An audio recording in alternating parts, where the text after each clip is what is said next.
কিয়ামতের বড় আলামত মোট 10টি। এই 10টি আলামত যতদিন পৃথিবীতে দেখা দেবে না ততদিন পৃথিবী ধ্বংস হবে না। 1. পূর্ব দিক থেকে ধোঁয়া বাহির হবে। 2. দাজ্জালের প্রকাশ। 3.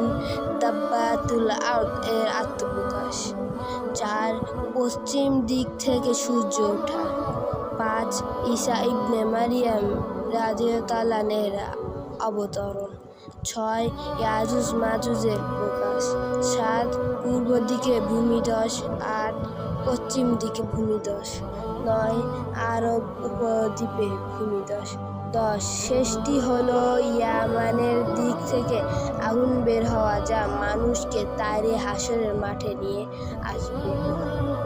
এই 10টি কিয়ামতের আলামতের উপর বিশ্বাস স্থাপন করা ফরজ।